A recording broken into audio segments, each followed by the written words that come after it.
Assalamualaikum warahmatullahi wabarakatuh. Nama saya Rivaldi Agnes Meriski, NIM terakhir 143. Saya akan menjelaskan materi saya yang berjudul terapi Gestalt.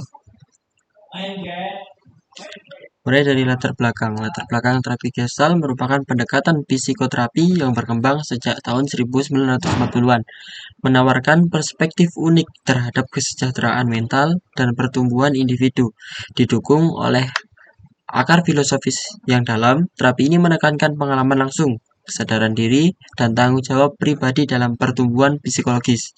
Bertumpu pada filosofi fenomenologi, eksistensialisme, dan teori sistem, terapi Gestalt memandang individu sebagai entitas yang dinamis terhubung dengan lingkungannya. Dengan fokus pada di sini dan sekarang, terapi ini menekankan pengalaman langsung dalam momen sekarang sebagai dasar utama perubahan psikologis. Konsep seperti keselarasan antara pikiran, perasaan, dan tindakan, serta kontak yang kreatif membentuk landasan praktik terapi Gestalt. Kemudian untuk tokoh Gestalt sendiri yakni Friedrich atau yang disebut Fritz atau Perles yang bergelar MD atau MPD yang lahir pada tahun 1893 sampai wafatnya 1970 adalah tokoh utama dalam pengembangan terapi Gestalt. Yang lahir di Berlin, Jerman, Perles mengalami kesulitan di masa muda, tetapi tetap menunjukkan kecerdasannya yang luar biasa. Setelah mengalami pengalaman di Perang Dunia I, dia tertarik pada fungsi mental dan memperkenalkan dirinya pada psikologi Gestalt. Di Frankfurt, dia bertemu dengan istrinya, Laura, dan bersama-sama mereka mengembangkan dasar teori terapi Gestalt. Setelah mendirikan institusi terapi Gestalt di New York, Perles pindah ke California, di mana dia menjadi inovator dalam psikoterapi, terutama melalui lokakarya di institusi Esalen. Terapi Gestalt yang diperkenalkan oleh Fritz dan Laura Perles adalah pendekatan eksistensial dan fenomenologis yang berpusat pada kesadaran dan bertanggung jawab individu dalam hubungan dengan lingkungannya. Tujuannya adalah untuk memperluas kesadaran kalian tentang pengalaman mereka saat ini yang diyakini akan mengarah pada perubahan yang lebih baik. Terapi Gestalt kontemporer menekankan dialog dan hubungan antara klien dan terapis atau konselor dengan lebih banyak penekanan pada dukungan dan kasih sayang daripada gaya konfrontatif Fritz Perles. Kemudian untuk konsep utama Gestalt. Konsep utama Gestalt dalam terapi Gestalt adalah pandangan tentang sifat manusia yang berakar pada filsafat eksistensial dan fenomenologi dengan penekanan pada kesadaran, kontak, dan integrasi diri. Tetapi Gestalt percaya bahwa individu memiliki kapasitas untuk mengatur diri mereka sendiri ketika mereka meyakini pengalaman mereka dan perubahan sejati terjadi ketika individu menjadi diri mereka sendiri secara autentik daripada berusaha menjadi apa yang dianggap seharusnya. Terapi Gestalt fokus pada penciptaan kondisi yang mendukung pertumbuhan klien daripada mengarahkan perubahan secara langsung. Kemudian prinsip-prinsip Gestalt. Untuk prinsip-prinsip Gestalt yakni memberikan landasan yang kokoh bagi pendekatan ini dalam membantu individu mencapai pertumbuhan dan perubahan yang positif. Berikut ini adalah beberapa poin yang ada dalam terapi Gestalt. Seperti konsep-konsep tersebut lebih lanjut, yakni tentang pemusatan pada momen sekarang. Salah satu kontribusi utama terapi Gestalt adalah penekanannya pada pengalaman sepenuhnya dalam momen sekarang. Ini berarti bahwa fokus terapi Gestalt adalah pada apa yang sedang dialami oleh klien saat ini, bukan pada masa lalu atau masa depan. Dengan memusatkan perhatian pada momen sekarang, individu dapat lebih baik memahami diri mereka sendiri dan lingkungan mereka, serta mengatasi perasaan atau konflik yang mungkin muncul saat ini. Kemudian untuk penanganan masalah yang belum selesai, terapi Gestalt mengakui pentingnya menangani masalah yang belum terselesaikan dari masa lalu yang mungkin mempengaruhi pengalaman individu. Dan kemudian untuk yang ketiga, kontrak dan resistensi terhadap kontak dengan diri sendiri, orang lain, dan lingkungan adalah kunci dalam terapi Gestalt. Konselor bekerja untuk membantu klien memperluas dan memperdalam kontak mereka dengan dunia di sekitar mereka, serta mengidentifikasi dan mengatasi resistensi yang mungkin muncul dalam proses ini. Resistensi ini dalam mengambil berbagai bentuk seperti proyeksi, retroleksi, dan refleksi, dan dapat menghambat kemampuan individu untuk mengalami kontak yang sehat dan bermakna. Kemudian yang keempat, energi dan blok energi. Terapi Gestalt memperhatikan bagaimana energi individu digunakan dan mungkin diblokir dalam pengalaman mereka. Melalui kesadaran akan bagaimana energi tersebut diekspresikan dalam bentuk dan perilaku, klien dapat mempelajari cara untuk mengidentifikasi dan mengubah pola-pola yang tidak sehat atau tidak produktif. Ini dapat mengakibatkan memperluas kesadaran yang sensasi fisik yang terkait dengan blok energi dan bekerja untuk melepaskan atau mengalihkan ke arah lebih adaptif. Dengan memperhatikan prinsip-prinsip dasar ini, terapi Gestalt dapat membantu individu untuk lebih memahami diri mereka sendiri, mengatasi konflik dan masalah yang dihadapi. Kemudian tujuan dari terapi Gestalt yang pertama, meningkatkan kesadaran, mendorong klien untuk meningkatkan kesadaran akan diri mereka sendiri, lingkungan, dan interaksi dengan orang lain. Selanjutnya, pemahaman diri sendiri, membantu klien mengenali dan menerima diri mereka sendiri dengan lebih baik serta memahami pengalaman mereka secara lebih mendalam. Kemudian yang ketiga, mampu melakukan kontak, mengembangkan kemampuan klien yang berhubungan dengan diri mereka sendiri, orang lain, dan lingkungan mereka dengan lebih efektif. Kemudian yang keempat, pengembangan keterampilan dan nilai, membantu klien mengembangkan keterampilan dan nilai-nilai yang memungkinkan mereka untuk memenuhi kebutuhan mereka tanpa melanggar hak orang lain. Kemudian yang kelima, pemahaman atas konsekuensi tindakan, membantu klien memahami dan menerima tanggung jawab atas tindakan mereka, serta memahami konsekuensi dari tindakan tersebut. Selanjutnya yang keenam, kemampuan meminta dan memberi bantuan, mendorong klien untuk meminta dan menerima bantuan dari orang lain, serta mampu memberikan bantuan kepada orang lain. Selanjutnya yakni fungsi dan peran terapi Gestalt. Fungsinya ialah membantu dalam proses penemuan diri. Terapis konselor berperan sebagai fasilitator dalam proses penemukan diri klien, menciptakan iklim di mana klien merasa didukung untuk menjelajahi diri mereka sendiri. Kedua, yakni mendukung keterbatasan aktif. Terapis konselor menggunakan klien untuk terlibat secara aktif dalam kemitraan, di mana mereka dapat belajar tentang diri mereka sendiri melalui eksperimen dan refleksi. Kemudian yang ketiga, menggunakan metode aktif dan keterlibatan pribadi. Terapi Gestalt menggunakan metode aktif dan keterlibatan pribadi dengan klien untuk meningkatkan kesadaran, kebebasan, dan pengarahan diri sendiri. Dan selanjutnya, mengamati bahasa tubuh dan pola bicara. Terapi memperhatikan bahasa tubuh klien dan pola bicara mereka, menggunakan informasi ini untuk memperoleh pemahaman yang lebih dalam tentang pengalaman klien. Kemudian yang kelima, membantu dalam menciptakan hubungan autentik. Terapis menciptakan hubungan autentik dengan klien, di mana klien merasa didukung untuk mengungkapkan diri mereka dengan bebas. Dan yang keenam, mendorong kesadaran indrawi pada saat ini.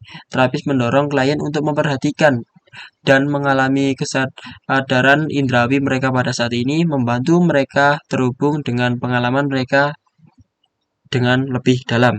Kemudian selanjutnya yakni pengalaman klien dalam terapi. Baik, Assalamualaikum warahmatullahi wabarakatuh. Salam sejahtera bagi kita semua. Sebelumnya saya ingin berterima kasih kepada semua yang telah menyempatkan waktunya untuk mendengarkan presentasi saya pada hari ini. Pada kesempatan kali ini saya akan membahas tentang sesuatu yang sangat menarik dan mendalam, yaitu terapi Gestalt. Sebelum kita mulai, mari kita luangkan dan renungkan apa yang membawa kita pada kesempatan pada hari ini. Apa yang membuat kita tertarik pada sebuah terapi? Apakah itu karena kita ingin memahami diri kita sendiri, kemudian ataukah itu untuk membantu orang lain, atau mencari cara untuk menyelesaikan konflik dalam hidup kita? Maka dari itu, terapi Gestalt menawarkan sebuah jawaban dari semua pertanyaan-pertanyaan itu. Perlu kita ketahui, terapi Gestalt itu adalah sebuah pendekatan psikoterapi yang menekankan sebuah kesadaran, tanggung jawab pribadi, dan hubungan dengan lingkungan. Ini bukan hanya tentang membicarakan masalah, tapi ini tentang mengalami dan memahami saat ini. Salah satu prinsip utama dalam terapi Gestalt yaitu adalah di sini dan sekarang. Kita fokus pada pengalaman kita saat ini, kemudian bagaimana kita menerapkannya atau bagaimana kita meresponnya. Baik, mari kita mulai pembahasan yang pertama. Pembahasan yang pertama itu adalah pengalaman klien dalam terapi. Orientasi umum dalam terapi Gestalt itu adalah sebuah dialog. Namun yang membedakan dengan terapi yang lainnya adalah di mana terapi Gestalt ini tidak membuat interpretasi yang menjelaskan dinamika perilaku individu atau memberitahu klien mengapa ia bertindak dengan demikian. Klien dalam terapi Gestalt ini adalah sebuah partisipan aktif yang membuat interpretasi dan makna mereka sendiri. Merekalah yang meningkatkan kesadaran dan memutuskan apa dan apa yang tidak akan mereka lakukan. Baik, artinya adalah seperti yang dijelaskan tadi bahwa terapi Gestalt itu orientasinya adalah sebuah dialog. Namun yang membedakan dengan terapi yang lainnya adalah terapi Gestalt ini tidak memberikan interpretasi yang menjelaskan dinamika perilaku individu atau memberitahu kepada klien mengapa ia melakukan suatu tindakan dengan demikian. Artinya adalah dalam terapi Gestalt ini, klien itu merupakan sebuah partisipan aktif yang mana mereka itu membuat interpretasi mereka sendiri, meningkatkan kesadaran mereka sendiri, dan memutuskan apa yang akan mereka lakukan dan tidak akan mereka lakukan. Begitu. Baik, pembahasan yang kedua adalah hubungan antara terapis dan klien. Praktik Gestalt ini itu melibatkan hubungan antara pribadi, antara terapis dan klien, di mana terapis ini bertanggung jawab atas kualitas kehadiran mereka untuk mengetahui diri mereka sendiri dan klien, dan untuk tetap terbuka kepada klien. Terapi Gestalt itu tidak hanya mengizinkan klien untuk menjadi diri mereka sendiri, namun juga selain untuk menjadikan mereka sendiri, namun juga tidak menjadi pribadi yang tersesat dalam sebuah peran, di mana terapis ini diharapkan untuk menghadapi klien dengan reaksi yang jujur dan langsung, dan terapis ini tuh berbagi pengalaman dan cerita pribadi mereka dengan cara yang relevan dan tepat. Baik, selanjutnya adalah eksperimen dalam terapi Gestalt. Meskipun pendekatan Gestalt itu mementingkan hal-hal yang sudah jelas, kesederhanaannya tidak boleh diartikan bahwa pekerjaan terapis itu mudah. Mengembangkan berbagai macam intervensi itu sederhana. Tetapi menggunakan metode ini dengan cara yang mekanis memungkinkan klien untuk melanjutkan kehidupan yang tidak autentik.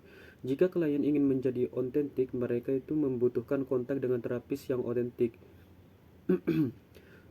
Sebelum membahas berbagai metode Gestalt yang dapat kita masukkan ke dalam repertoire prosedur konseling, akan sangat membantu jika kita membedakan antara latihan atau teknik dan eksperimen. Latihan itu adalah teknik yang siap pakai yang terkadang digunakan untuk membuat suatu terjadi dalam sesi terapi atau untuk mencapai suatu tujuan. Latihan ini dapat menjadi katalisator untuk pekerjaan individu atau untuk mendorong interaksi di antara anggota kelompok terapi. Eksperimen sebaliknya tumbuh dari interaksi antara klien dan terapis dan muncul dalam proses dialogis ini. Eksperimen itu dapat dianggap sebagai landasan utama dari pembelajaran berbasis pengalaman. Menurut Melnick dan Nelvis, eksperimen itu telah dikacaukan dengan teknik. Sebuah teknik adalah percobaan yang dilakukan dengan tujuan pembelajaran tertentu. Eksperimen di sisi lain mengalir langsung dari teori psikoterapi dan dibuat agar sesuai dengan individu yang ada di sini dan saat ini. Tujuan dari eksperimen itu adalah untuk membantu individu dalam eksplorasi diri secara aktif. Melnick dan Nevis itu menyarankan untuk menggunakan rangkaian pengalaman Gestalt sebagai panduan untuk mendesain eksperimen. Eksperimen itu merupakan hal yang mendasar dalam terapi Gestalt. Apa yang dipelajari dari sebuah eksperimen adalah kejutan bagi klien dan terapis. Eksperimen Gestalt adalah sebuah petualangan kreatif dan cara di mana klien dapat mengekspresikan diri mereka sendiri secara perilaku. Eksperimen bersifat spontan satu-satunya dan relevan dengan momen tertentu dan perkembangan tertentu dari proses pembentukan sosok. Eksperimen ini tidak dirancang untuk mencapai tujuan tertentu, tetapi terjadi dalam konteks proses kontak dari waktu ke waktu antara terapis dan klien.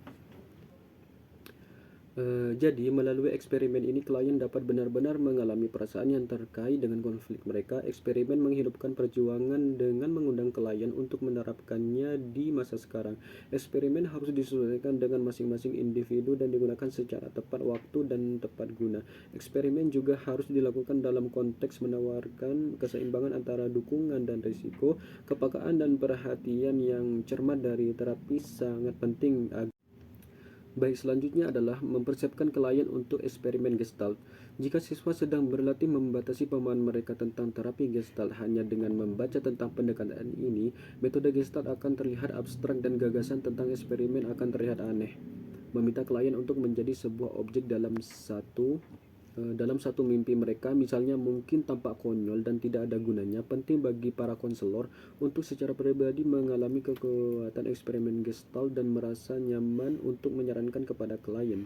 Dalam hal ini akan sangat berguna bagi para peserta pelatihan untuk secara pribadi mengalami metode Gestalt sebagai klien. Penting juga bagi konselor untuk membangun hubungan antara klien mereka hingga klien akan merasa cukup percaya untuk berpartisipasi dalam pembelajaran yang dapat dihasilkan dari eksperimen Gestalt. Klien akan mendapatkan lebih banyak dari eksperimen Gestalt jika mereka berorientasi dan siap untuk itu. Melalui hubungan yang saling percaya dengan terapis, klien cenderung mengenali resistensi mereka dan membiarkan diri mereka berpartisipasi dalam eksperimen ini. Jika klien ingin bekerja sama, konselor harus menghindari mengarahkan mereka dengan cara yang memaksa untuk melakukan eksperimen. Biasanya saya bertanya kepada klien apakah mereka akan untuk mencoba sebuah eksperimen untuk melihat apa yang dapat mereka pelajari dari eksperimen tersebut. Saya juga memberitahu klien bahwa mereka dapat berhenti ketika mereka menginginkannya.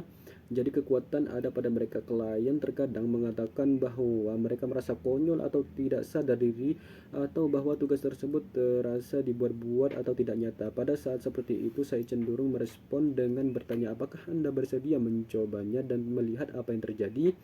Saya tidak bisa terlalu menekankan kekuatan hubungan terapeutik dan perlunya kepercayaan sebagai fondasi untuk menerapkan eksperimen apapun.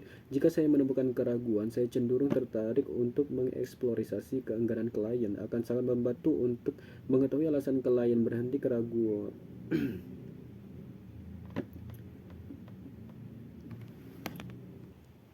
Baik, inti dari terapi Gestalt saat ini adalah menghormati dan menghargai penolakan atau resistensi dan mendukung klien untuk menjadi lebih sadar akan pengalaman masa lalu mereka. Jika terapis menemui keraguan, ada baiknya untuk mengeksplorasi maknanya bagi klien. Terapi Gestalt kontemporer tidak terlalu menekankan pada resistensi dibandingkan dengan terapi Gestalt versi awal, meskipun dimungkinkan untuk melihat resistensi terhadap kesadaran dan resistensi terhadap kontak. Baik, selanjutnya adalah peran konfrontasi. Para siswa itu terkadang terhalang oleh persepsi mereka bahwa gaya konselor Gestalt bersifat langsung dan konfrontatif. Di sini dijelaskan bahwa di sini tertulis, saya mengatakan kepada para mahasiswa saya bahwa adalah sebuah kesalahan untuk menyamakan praktik dari teori apapun dengan pendirinya. Seperti yang telah disebutkan, praktik kontemporer dari terapi Gestalt telah berkembang melampaui gaya yang ditunjukkan oleh Fritz Perls, Yontef, mengacu pada gaya Perlsian sebagai terapi boom boom boom yang diceritakan oleh Teeter, konfrontasi yang kasar dan katarsis yang intens. Dia menyatakan bahwa gaya karismatik Perls mungkin lebih banyak memenuhi kebutuhan narsistiknya sendiri daripada kebutuhan kliennya. Konfrontasi terkadang digunakan dalam praktik terapi Gestalt, namun tidak harus dipandang sebagai suatu keterikatan yang keras. Konfrontasi dapat sama terutama ketika mereka diundang untuk memeriksa perilaku, sikap, dan pikiran mereka. Terapis dapat mendorong klien untuk melihat ketidaksesuaian tertentu, terutama kesenjangan antara ekspresi verbal dan non-verbal mereka. Lebih lanjut, konfrontasi itu tidak harus ditujukan pada kelemahan atau sifat-sifat negatif. Klien dapat ditantang untuk mengenali bagaimana mereka menghalangi kekuatan mereka. Kemudian selanjutnya adalah intervensi terapi Gestalt. Eksperimen itu dapat menjadi alat yang berguna untuk membantu klien mendapatkan kesadaran yang lebih penuh, mengalami konflik internal, menyelesaikan ketidakkonsistenan dan dikotomi, dan mengatasi kebuntuan yang menghalangi penyelesaian urusan yang belum selesai. Latihan dapat digunakan untuk membangkitkan emosi, menghasilkan tindakan, atau mencapai tujuan tertentu. Ketika digunakan dengan sebaik-baiknya, intervensi yang dijelaskan di sini sesuai dengan situasi terapeutik dan menyoroti apapun yang dialami klien. Materi berikut ini itu didasarkan pada Levitsky dan Perls dengan tambahan saran-saran dari saya untuk mengimplementasikan metode-metode ini. Kemudian pembahasan selanjutnya adalah latihan dialog internal. Salah satu tujuan terapi Gestalt adalah untuk menghasilkan fungsi yang terintegrasi dan penerimaan terhadap aspek-aspek kepribadian seseorang yang selama ini tidak diakui dan ditolak. Terapis Gestalt sangat memperhatikan perpecahan dalam fungsi kepribadian. Pembagian utama adalah antara top dog, underdog, dan terapi seringkali berfokus pada perang di antara keduanya. Top dog ini adalah orang yang benar, otoriter, moralis, menuntut, suka memerintah, dan manipulatif. Perjuangan ini membantu menjelaskan mengapa resolusi dan janji seseorang seringkali tidak terpenuhi dan mengapa penundaan terus berlanjut. Top dog yang ditirani menuntut seseorang untuk menjadi begini dan begitu, sedangkan underdog dengan penuh tantangan memainkan peran sebagai anak yang tidak patuh. Sebagai hasil dari perebutan kendali ini, individu menjadi terpecah menjadi pengendali dan yang dikendalikan. Perang saudara antara kedua belah pihak terus berlanjut dengan kedua belah pihak memperjuangkan eksistensi mereka. Kemudian selanjutnya adalah membuat putaran. Membuat putaran adalah latihan Gestalt yang melibatkan meminta seseorang dalam sebuah kelompok untuk mendatangi orang lain dalam kelompok tersebut dan berbicara atau melakukan sesuatu dengan setiap orang. Kemudian selanjutnya adalah latihan pembalikan. Gejala dan perilaku tertentu seringkali merupakan pembalikan dari impuls yang mendasari atau laten. Dengan demikian, terapis dapat meminta seseorang mengaku menderita hambatan parah dan rasa takut yang berlebihan untuk memainkan peran sebagai seorang eksbisionis. Kemudian yaitu adalah pendekatan Gestalt untuk memahami mimpi. Dalam psikoanalisis, Mimpi ditafsirkan, wawasan intelektual ditekankan, dan asosiasi bebas digunakan untuk menggali makna mimpi yang tidak disadari. Pendekatan Gestalt tidak menginterpretasikan dan menganalisis mimpi, sebaliknya tujuannya itu adalah untuk menghidupkan kembali mimpi dan menghidupkannya kembali seolah-olah mimpi itu terjadi sekarang. Mimpi tersebut diperankan di masa sekarang dan si pemimpi menjadi bagian dari mimpinya. Cara yang disarankan untuk bekerja dengan mimpi adalah dengan membuat daftar semua detail mimpi, mengingat setiap orang, peristiwa, dan suasana hati di dalamnya, dan kemudian menjadi setiap bagian ini dengan mengubah diri sendiri, bertindak semaksimal mungkin, dan menciptakan dialog. Setiap bagian dari mimpi diasumsikan sebagai proyeksi diri, dan klien membuat skrip untuk pertemuan antara berbagai karakter atau bagian. Semua bagian yang berbeda dari mimpi adalah ekspresi dari sisi klien yang kontradiktif dan tidak konsisten, dan dengan terlibat dalam dialog antara sisi-sisi yang berlawanan ini. Assalamualaikum warahmatullahi wabarakatuh. Nama saya Hidriansyah. Saya akan melanjutkan materi selanjutnya, yaitu aplikasi untuk konseling kelompok. Terapi Gestalt adalah pendekatan terapeutik yang sangat sesuai untuk konteks kelompok, karena mendorong pengalaman dan tindakan langsung daripada hanya membicarakan masalah. Pendekatan ini mengaktifkan anggota kelompok untuk menghadapi kekhawatiran masa depan dengan membawanya ke dalam pengalaman saat ini. Fokus pada saat ini membantu anggota kelompok mengeksplorasi keprihatinan dengan mereka dengan jelas, tetapi menggunakan banyak variasi intervensi untuk meningkatkan kesadaran, dan sering menggunakan eksperimen untuk memfasilitasi peralihan dan pembicaraan ke tindakan. Dalam terapi Gestalt kelompok, anggota dapat digunakan untuk meningkatkan pemahaman pengalaman individu. Pemimpin kelompok mereka memiliki peran aktif dalam menciptakan eksperimen untuk membantu anggota mengembangkan potensi mereka. Mereka juga berfokus pada kesadaran, kontak, dan eksperimen dalam memfasilitasi hubungan dan rasa kebersamaan dalam kelompok. Penting untuk menciptakan iklim yang aman dan eksperimental dalam kelompok agar anggota merasa nyaman untuk mengeksplorasi hal-hal baru dan menantang diri mereka sendiri. Sikap penyelidikan fenomenologis digunakan untuk menghormati dan memahami anggota kelompok tanpa membuat asumsi atau memaksakan nilai-nilai pada mereka.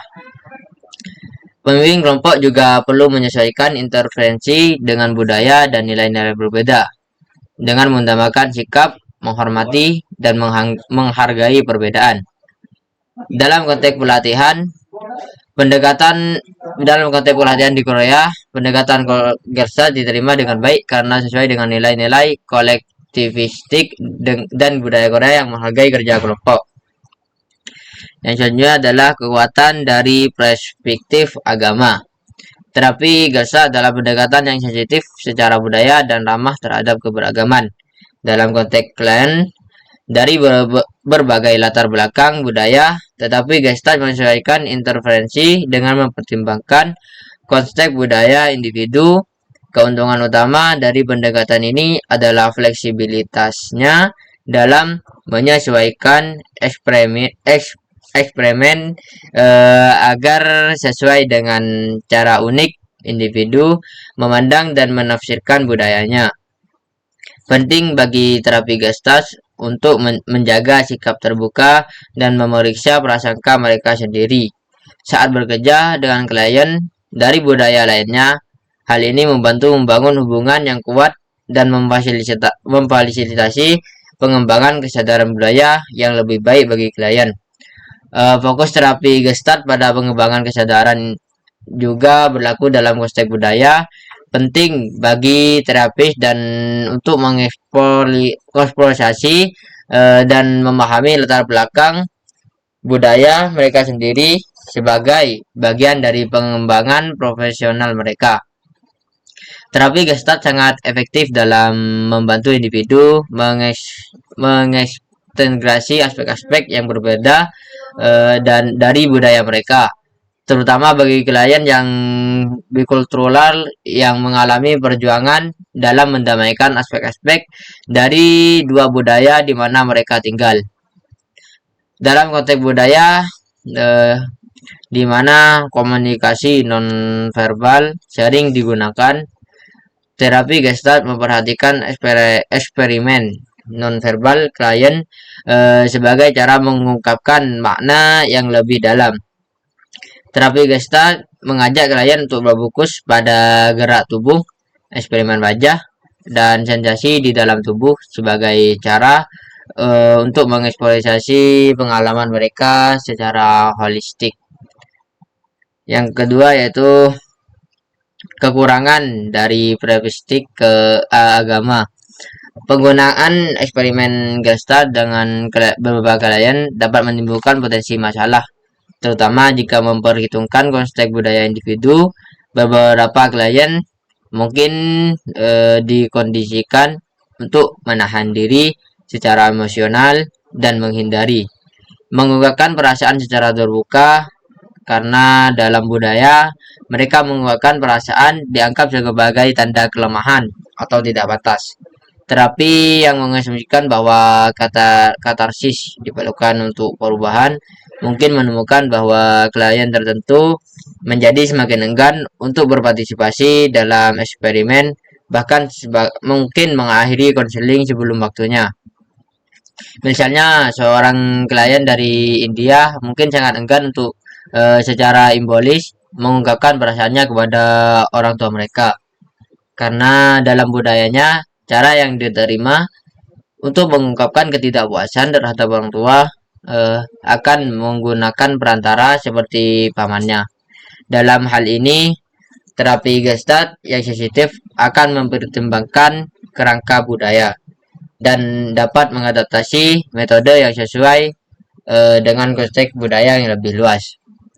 Pendekatan yang fleksibel diperlukan dalam terapi Gestalt, di mana terapis berlatih dengan sensitif terhadap budaya klien dan mengadaptasi intervensi sesuai dengan kebutuhan dan penerimaan klien.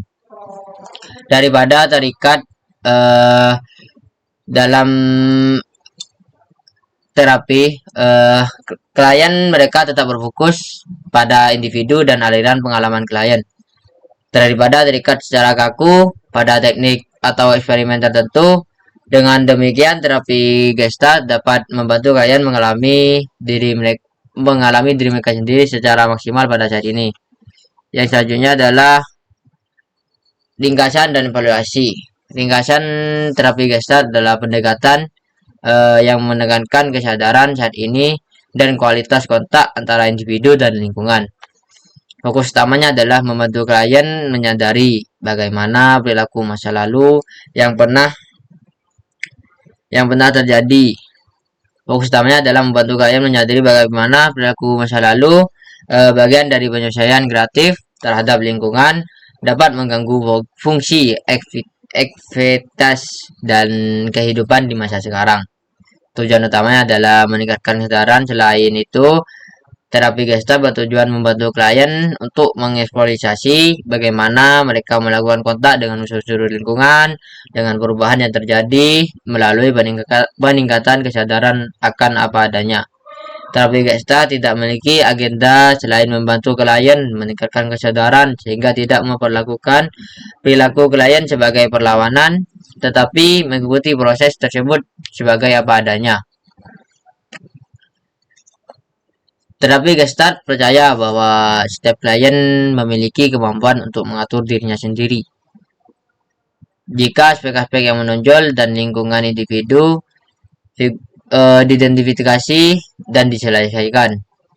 Peran terapis adalah membantu klien mengidentifikasi masalah dan kebutuhan yang paling mendesak secara serta merancang eksperimen yang mempertajam figur-figur tersebut.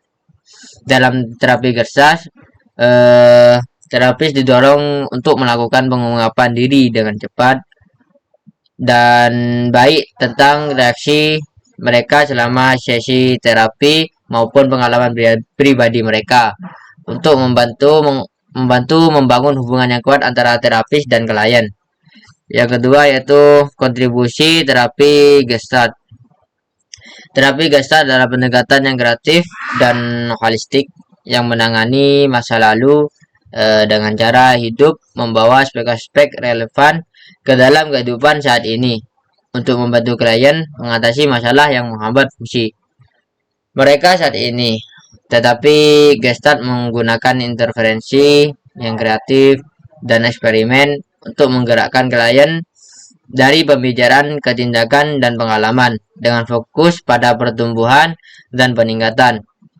Metode Gestalt menghidupkan konflik dan perjuangan manusia, dan terapi Gestalt memberikan berbagai alat kepada klien untuk menemukan aspek baru dalam diri mereka dan membuat keputusan untuk mengubah cara hidup mereka. Pendekatan Gestalt terhadap mimpi juga memungkinkan klien untuk meningkatkan kesadaran akan tema-tema utama dalam hidup mereka melalui interferensi mimpi dan pengambilan tanggung jawab atas mana pribadi mereka.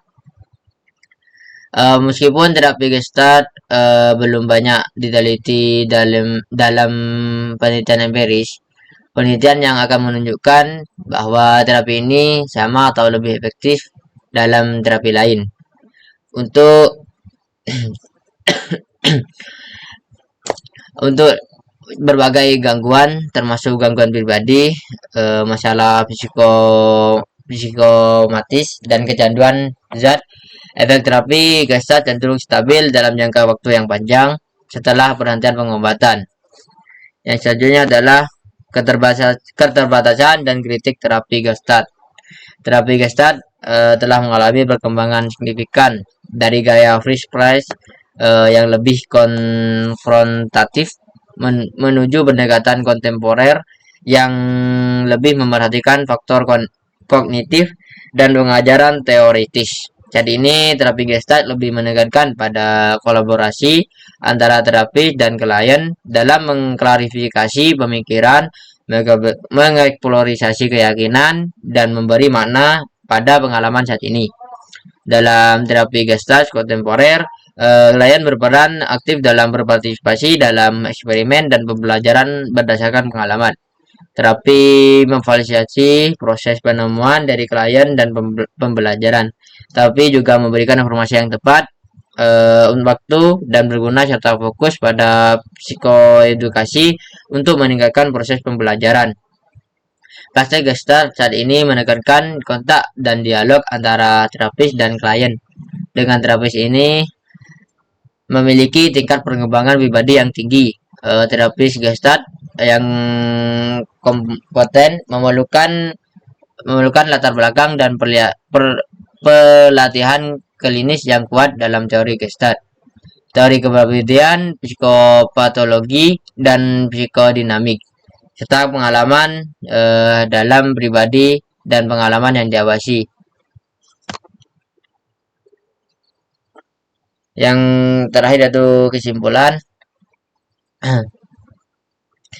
Pendekatan terapi Gestalt yang diperoleh oleh tokoh utamanya adalah Fritz-Perls menekankan kesadaran pada momen sekarang sebagai landasan utamanya melalui fokus kesadaran dan kontak.